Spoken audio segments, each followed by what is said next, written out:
มันออกมาสองอย่างหนึ่งข่อยบ่สามารถใช้หนี้ได้แล้วสองมาถ้าผู้ใดเป็นหนี้ขอให้มาทบแทนให้พ่อแม่ข่อยคืนเบิดเด้อ ในสองเงื่อนไขหนึ่งคนต้องเป็นหนี้เราสองมาเราต้องเป็นหนี้คนแล้วก็สิขอเว้าแจ้งอีกควบหนึ่งว่าสาเหตุอินแตงตัดสินใจฆ่าตัวเองตายการจิตสำนึกของเจ้าของขั้นไสยศาสตร์เขาสิว่าผีจองผีดึงผีเอาไปอันนั้นอันนี้หรือว่าเจ้ากรรมนายเวรก็แล้วแต่จิตสำนึกเขาเองว่ามีคนขู่ต้องมีเจ้าหนีขู่ว่าขั้นข่อยตายได้ลูกขึ้นมากข่อยสิไปพอบ่ค่อยคิดแนวนั้นแต่ว่าสังคมให้อภัยพอเด้อพอบ่ต้องคิดเศร้าคิดเรื่องตัวนี้เนาะก็คือที่คำที่พอเพิ่นได้อธิบายชี้แจงออกไปนะท่านผู้ชมเงิน300 ล้านบ่แม่นเรื่องจูงใจให้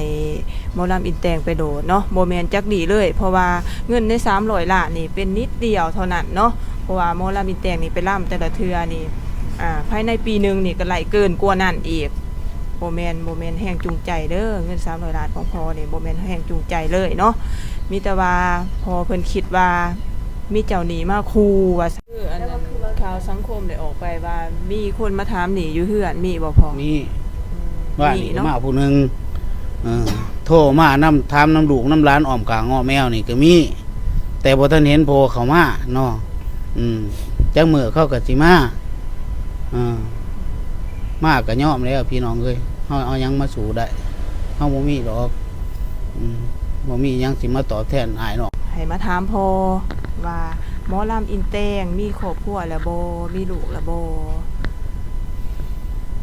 หมอลำอินแตงนี่สิว่ามีครอบครัวก็คือบ่มีสิว่าบ่มีก็คือมีเนาะเพราะว่าใน4 ปีก่อนหั่นเพิ่นได้มีครูมาหมันว่าจังซั่นก็อยู่นำกัน19 วันแต่ก็กลับคืนเมื่อเป็นคนลาวแต่ว่าอยู่ต่างประเทศเนาะอยู่อเมริกาในครอบครัวบ่อยากให้ลูกทุกข์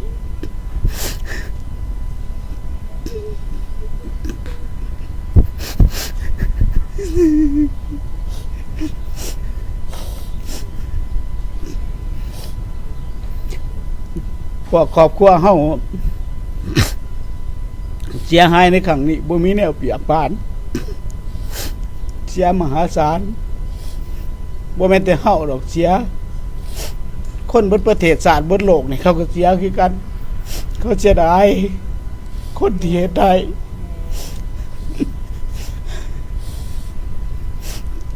ความเสียหายมันยิ่งใหญ่คนแดนมาเอิ้นว่าเพิ่นโดดขัวน่ะความเบิ่นกันอยู่ทนทางกับอันนี้เฮาบ่เข้าใจคือจังว่ารถโตขัวเขาก็มาสอนเอาข่อยนี่ไปเบิ่งอันซะไปก็เห็นแต่รถบ่เห็นลูกว่าซั่นซะเขาก็ปุ่มจับเข้าไว้เข้มแข็งแล้วพอเข้มแข็งอย่างสุขภาพและ